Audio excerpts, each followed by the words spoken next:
schoolboy's lash, till thou spinners never topped it under schoolboy's lash." Thus shouted the reckless warders, as much delighted at having a subject to tease as a child when he catches a butterfly, or a schoolboy upon discovering a bird's nest. The marabout, as if happy to do their behests, bounded from the earth, and spun his giddy round before them with singular agility, which, when contrasted with his slight and wasted figure and diminutive appearance, made him resemble a withered leaf twirled round and round at the pleasure of a winter's breeze. His single lock of hair streamed upwards from his bald and shaven head, as if some genie upheld him by it, and indeed it seemed as if supernatural art were necessary to the execution of the wild, whirling dance, in which scarce the tiptoe of the performer was seen to touch the ground. Amid the vagaries of his performance he flew here and there, from one spot to another, still approaching, however, though almost imperceptibly, to the entrance of the royal tent, so that, when at length he sunk exhausted on the ground, after 2 or 3 bounds still higher than those which he had yet exerted, he was not above 30 yards from the king's person. "Give him water," said one yeoman. "They always crave a drink after their merry-go-round." "Aha, water, sayest thou, Long Allen?" exclaimed another archer, with a most scornful emphasis on the despised element. "How wouldst thou like a beverage thyself after such a morris dancing?"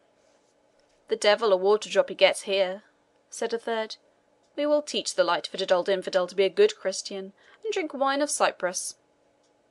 "Ay, ay," said a fourth, "and in case he be restive, fetch thou Dick Hunter's horn, that he drenches his mare withal." A circle was instantly formed around the prostrate and exhausted dervish, and while one tall yeoman raised his feeble form from the ground, another presented to him a huge flagon of wine. Incapable of speech, the old man shook his head, and waved away from him with his hand the liquor forbidden by the Prophet. But his tormentors were not thus to be appeased. "The horn, the horn!" exclaimed one. "Little difference between a Turk and a Turkish horse, and you will use him conforming." "By Saint George, you will choke him," said Long Allen. "And besides, it is a sin to throw away upon a heathen dog as much wine as would serve a good Christian for a treble nightcap." "Thou knowest not the nature of these Turks and pagans, Long Allen," replied Henry Woodstool. "I tell thee, man, that this flagon of Cyprus will set his brains a spinning, just in the opposite direction that they went whirling in the dancing, and so bring him, as it were, to himself again. Choke? He will no more choke on it than Ben's black bitch on the pound of butter."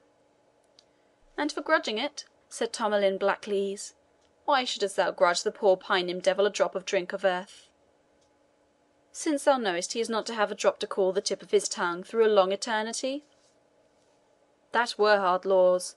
Look ye," said Long Allen, "only for being a Turk, as his father was before him. Had he been Christian turned heathen, I grant you the hottest corner had been good winter quarters for him." "Hold thy peace, Long Allen," said Henry Woodstool. "I tell thee that the tongue of thine is not the shortest limb about thee, and I prophesy that it will bring thee into disgrace with Father Francis, as one about the black-eyed Syrian wench. But here comes the horn. Be active a bit, man, wilt thou, and just force open his teeth with the heft of thy dudgeon dagger." "Hold, hold, he is comfortable," said Tomlin. See, he signs for the goblet. Give him room, boys." "Ops, yes," quoth the Dutchman. "Down it goes like lamb's wool. Nay, they are true toppers when they begin, yet Turk never costs in his cup, or stints in his liquoring." In fact, the dervish, or whatever he was, drank, or at least seemed to drink, the large flagon to the very bottom at a single pull, and when he took it from his lips after the whole contents were exhausted, only uttered, with a deep sigh, the words, "Allah Kerim," or God is merciful. There was a laugh among the yeomen who witnessed this pottle-deep potation, so obstroperious as to rouse and disturb the King, who, raising his finger, said angrily, "How, knaves! No respect, no observance?"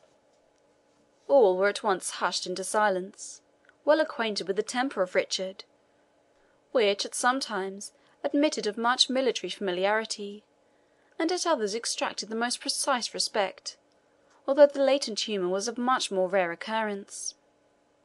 Hastening to a more reverent distance from the royal person, they attempted to drag along with them the marabout, who, exhausted apparently by previous fatigue, or overpowered by the potent draught he had just swallowed, resisted by being moved from the spot both with struggles and groans. "Leave him still, ye fools," whispered Long Allen to his mates. "By Saint Christopher, you will make our Dickon go beside himself, and we shall have his dagger presently fly at our costards. Leave him alone. In less than a minute he will sleep like a dormouse."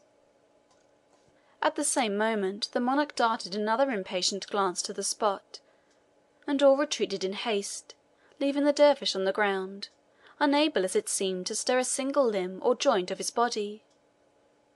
In a moment afterward all was as still and quiet as it had been before the intrusion. CHAPTER 21.